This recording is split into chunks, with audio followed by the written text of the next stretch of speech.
When my uncle sent me that video, I felt my whole world tilt on its axis. There they were, my parents and my brother Thomas, sitting around our old kitchen table in Phoenix, talking about me as if I was nothing more than a burden. The familiar Arizona sun streamed through the windows, casting a warm glow that felt like a mockery of the cold words being spoken. "Lindsay only helps because she owes us," my mother said, her voice dripping with contempt. "After everything we've done for her, paying the mortgage is the least she can do." My brother Thomas chimed in with a smirk. "Yeah, and she acts like she's doing us some huge favor. What a joke." The worst part was my father's quiet nod of agreement. The man who had once taught me to ride a bike and helped me with my math homework now sat there, allowing them to tear me down. The video was shaky, clearly taken without their knowledge, but their words came through crystal clear. I watched it 3 times, each viewing filling me with a strange mix of numbness and clarity. For the past 4 years, I'd been making substantial payments on their mortgage through my LLC, Divine Investments. They thought they were making payments to a bank, never bothering to read the fine print of the agreement my financial advisor had helped arrange. Every month, they made their small contribution while I covered the bulk of the payment, all while they complained about my minimal help. My Uncle Jason's message came right after.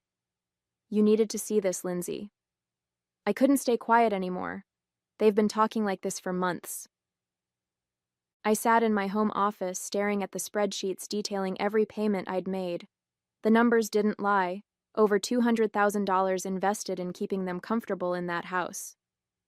My hands should have been shaking with anger, but instead they were steady as I pulled up the mortgage agreement. A small smile played at my lips as I remembered the purchase option clause my financial advisor had insisted on including. "Just in case," she'd said. Looking back, I wonder if she knew something like this might happen. The next payment was due in 2 weeks, and for the first time, I knew exactly what I needed to do. I picked up my phone and typed a simple message to my uncle. "Thank you for showing me the truth. Don't worry, I won't let them know you sent this, but things are about to change." I've always been the family's safety net, though they'd never admit it. 4 years ago, when the housing market in Phoenix crashed and they were on the verge of losing their home, I stepped in. I was 27 then, already successful in my career as a software development manager. The irony was that they never approved of my career choice. They wanted me to take over my father's struggling real estate business instead. "Software is no career for a woman," my mother would say, her lips pursed in disapproval. "Your brother Thomas is the one with the real business sense." Yet Thomas, with all his business sense, had nearly bankrupted the family company within 2 years of taking over. When they needed help with the mortgage, I consulted my financial advisor, Kate. She suggested a creative solution. Create an LLC, buy the house through it, and let them think they're still dealing with a bank? That way, you protect yourself legally while helping them. It seemed perfect at the time. I could help without dealing with their pride. The arrangement worked smoothly. Divine Investments, LLC became their mortgage holder, and I supplemented their monthly payments without them knowing. They maintained their dignity, and I kept my family stable. My Uncle Jason was the only one who knew the truth, having overheard Kate and me discussing it at a family gathering. "You're too good to them, Lindsay," he'd said then. "They don't deserve your kindness." I defended them, of course. Their family. They might not understand my choices, but they've always given me a home. Now, watching that video for the 4th time, I realized how wrong I'd been. Their words played on repeat in my mind. "She owes us." What a joke. "The least she can do." Each phrase felt like a knife twisting deeper. I opened my laptop and logged into the LLC's account. The next mortgage payment was due on the 15th, just 2 weeks away. They'd never been late before, always transferring their portion like clockwork. But now, knowing how they really felt, I had no intention of covering the rest this time. Let them face the consequences of their ingratitude. Let them deal with the bank on their own. They had no idea that their daughter, the worthless burden, was actually their landlord. The thought brought a smile to my face. Sometimes karma needs a little push. The video wasn't the end of it. My Uncle Jason sent me more evidence the next day. Screenshots of family group chat messages I'd been deliberately excluded from. They'd created it 6 months ago, appropriately named Family Finances. Each message felt like another betrayal, deeper than the last. Lindsay thinks she's so special with her tech job, Thomas had written. She barely helps with the mortgage while I'm here every day running Dad's business. My mother's response made my blood run cold. We should ask her for more money. She's single with no kids. What else does she spend it on? After all we sacrificed to raise her, she can't even properly support her family. I pulled up my financial records, hands trembling slightly as I calculated the total. Over the past 4 years, I'd contributed $267,843 toward their mortgage through Divine Investments, while they'd only paid $52,157. They thought their $1,100 monthly payments to the bank were the bulk of the mortgage. They had no idea I was covering the additional $5,400 every month. My phone buzzed. A message from my mother. "Sweetie, could you come to dinner this Sunday? We need to discuss something important." I knew exactly what that something was. They were planning to ask for more money, probably with emotional manipulation and guilt-tripping as side dishes. The thought of sitting there, pretending I didn't know what they really thought of me, made my stomach turn. I called Kate, my financial advisor. "I need to know my options with the purchase agreement." "I had a feeling you might," she said, not sounding surprised at all. "Remember that clause we included? If they miss a payment, Divine Investments can exercise the purchase option immediately. The house would be yours outright, and they'd become month-to-month tenants." A plan started forming in my mind. And if they were late with rent? Standard Arizona eviction laws would apply. You'd be within your rights to give them notice. She paused. "Lindsay, are you sure you want to go this route?" I thought about years of condescension, of being the family ATM while they mocked me behind my back. I thought about Thomas running our father's business into the ground while they praised his business sense. I thought about every snide comment about my career, my life choices, my supposed obligations to them. "Yes," I replied, my voice steady. "I'm sure. But I won't tell them anything yet. Let them think everything's normal for now." I texted my mother back. "Of course I'll come to dinner. Looking forward to it." The heart emoji felt ironic, but necessary. After all, they'd taught me well. Sometimes the best revenge requires a perfect poker face. The next mortgage payment was due in 13 days, and for the first time since this arrangement began, I wouldn't be there to catch them when they fell. Sunday dinner felt like an exercise in self-control. I arrived at their Phoenix home exactly at 6, the setting sun painting the desert landscape in shades of orange and purple. The house, my house technically, looked exactly as it had for the past 20 years. The familiar scent of my mother's lasagna wafted through the air, a calculated choice meant to remind me of happier times. "Lindsay, sweetheart." My mother rushed to hug me, her designer bracelet catching the light. I noticed it was new, probably purchased with money they should have put toward their mortgage payment due in 9 days. Thomas sat at the dining table, looking smugger than usual in his pressed business casual attire. "Hey, sis. Good of you to make time for your family." I smiled, remembering his message about me barely helping. If he only knew that his entire lifestyle depended on my generosity. "I always have time for family," I replied, the irony thick in my throat. My father emerged from his study, his reading glasses perched on his nose. He was reviewing some papers that I glimpsed were bank statements. The sight nearly made me laugh. They were preparing their pitch carefully. "Before we eat," my mother began, setting down the lasagna, "we wanted to talk about something important." She glanced at my father, who nodded encouragingly. "Of course," I said, serving myself a portion. "What's on your mind?" Thomas cleared his throat. "Well, as you know, Dad's business has been facing some challenges. The real estate market isn't what it used to be. I took a bite of lasagna, chewing slowly. The business had been facing challenges ever since Thomas took over, despite the Phoenix market being stronger than ever. We've been thinking, my mother continued, reaching for my hand across the table, about how blessed we are to have such a successful daughter. Your father and I sacrificed so much to give you a good education. I watched her performance with newfound clarity. The gentle touch, the reminder of their sacrifices. It was all so carefully choreographed.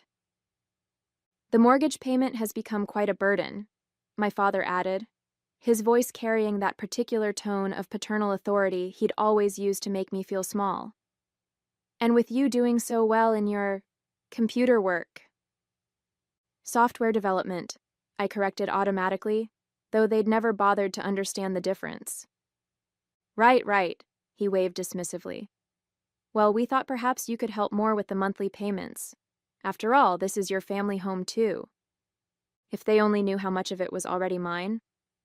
We're only asking for an extra $2,000 a month, my mother added quickly. It's not much considering your salary.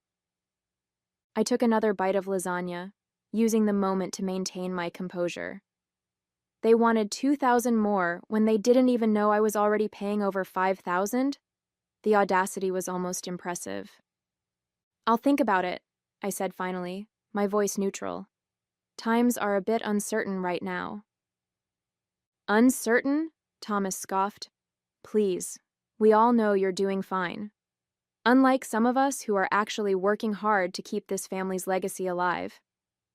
I smiled, thinking about the notification their bank would send when they missed their payment next week. You're right, Thomas.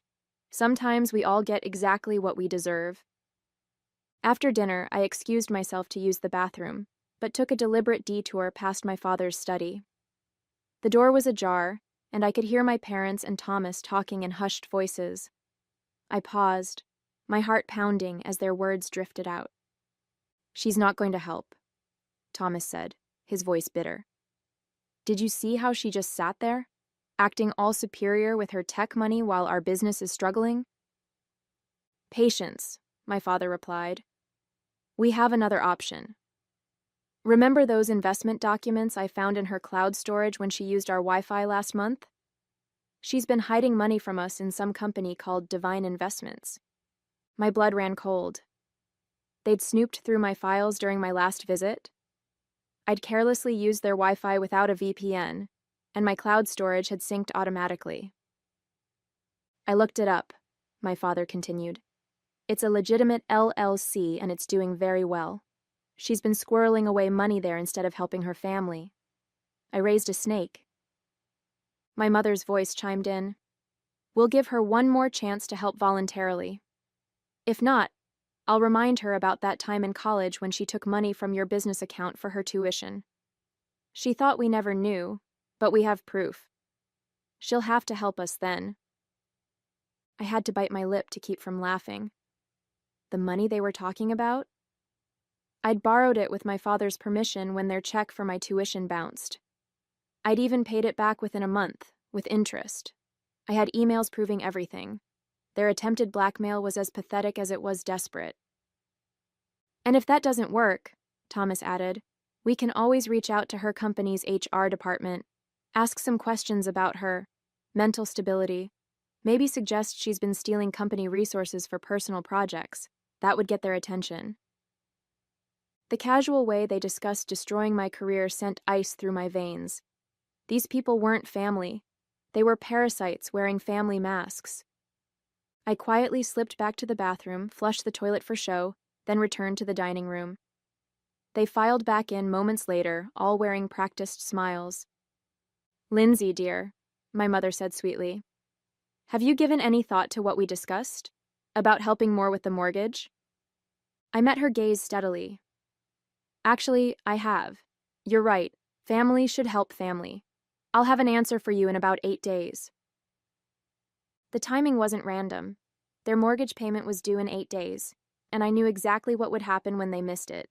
Divine Investments would finally reveal its true ownership. 8 days? Thomas frowned. Why such a specific timeline? I stood up, gathering my purse. Just need to check some things with my financial advisor. You understand, right? Being careful with money is just good business sense. I smiled at Thomas as I echoed their favorite phrase.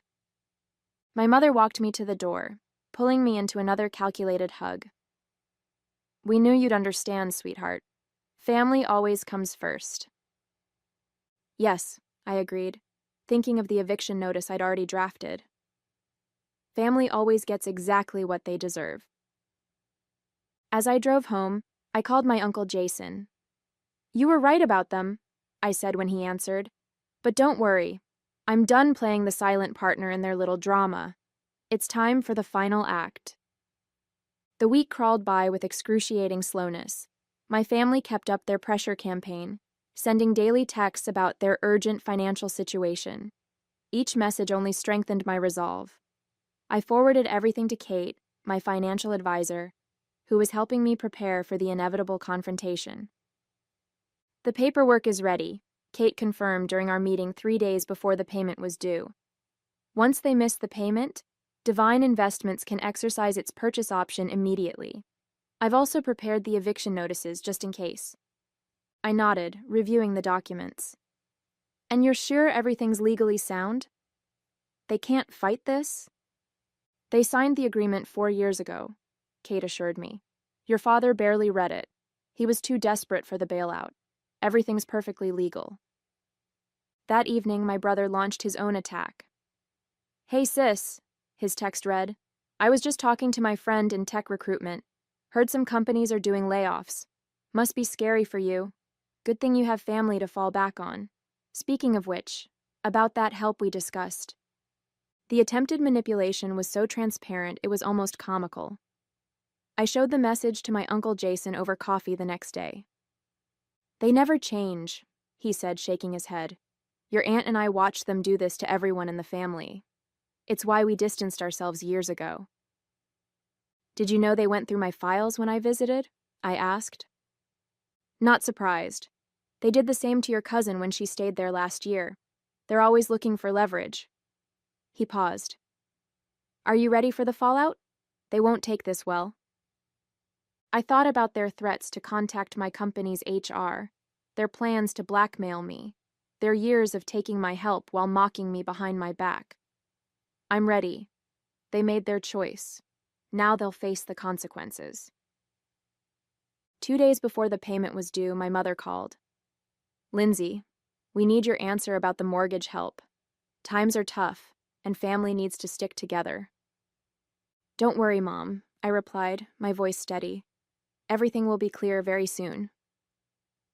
That night, I received an email from the family's bank. They'd tried to transfer money from their account to Divine Investments, but the payment had bounced. They were already overdrawn. I forwarded the notification to Kate. Here we go, she replied. Want me to start the proceedings tomorrow? I thought about the lasagna dinner, their smug faces, their casual discussion of destroying my career. I thought about the years of manipulation, the constant demands, the endless ingratitude. No, I typed back. Let's wait until the payment officially fails. Let them spend the next 2 days thinking everything's fine. They taught me well. Timing is everything. I opened my laptop and began drafting an email to my company's HR department, documenting my family's threats and including the evidence Uncle Jason had gathered.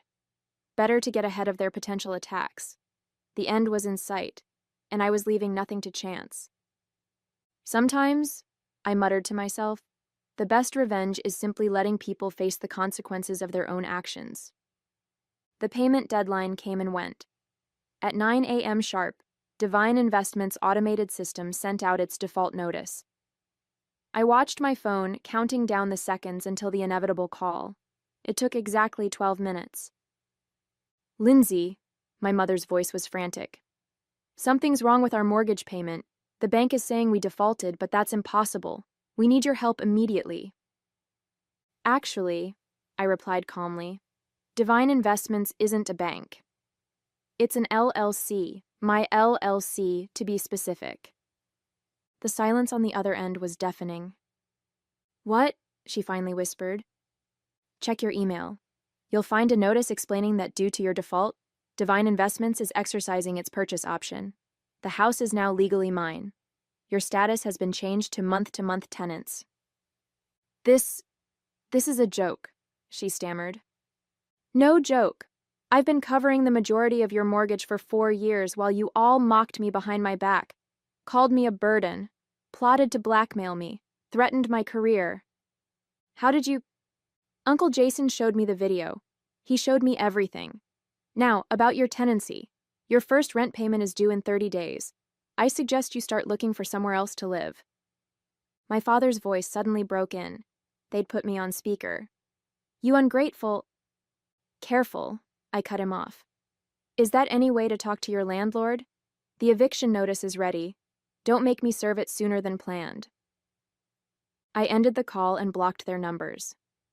Within minutes, my email began filling with messages from flying monkeys, distant relatives and family friends telling me I was being cruel, that family should forgive family.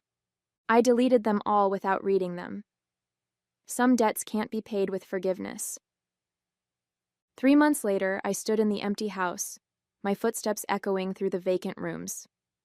My family had finally moved out last week, forced to downsize to an apartment across town. They'd tried everything: threats, guilt trips, legal challenges, but in the end, the documents were ironclad. They had no choice but to accept reality. Thomas's attempt to contact my company's HR had backfired spectacularly. Thanks to my preemptive documentation and Uncle Jason's evidence, his accusations were dismissed immediately. Instead, his actions were reported to his real estate board, leading to an ethics investigation that effectively ended his career. My mother's final attempt at manipulation came through a tear-filled voicemail. How could you do this to your own family? The answer was simple. They'd shown me exactly what family meant to them, and I'd finally believed them. I walked through the kitchen where it had all started, where they'd sat around the table calling me worthless while I paid their bills. The irony wasn't lost on me. Uncle Jason and his wife were coming over later to help me prepare the house for sale. The proceeds would go to establishing a foundation for helping victims of financial abuse. Something good could come from this, after all. My phone buzzed with a text from Kate. Just heard from their lawyer. They're finally signing the last papers. It's really over. I smiled, looking around at the empty house one last time. They'd taught me that family always comes first, but they'd never specified which family. I chose myself, and for the first time in years, that felt exactly right.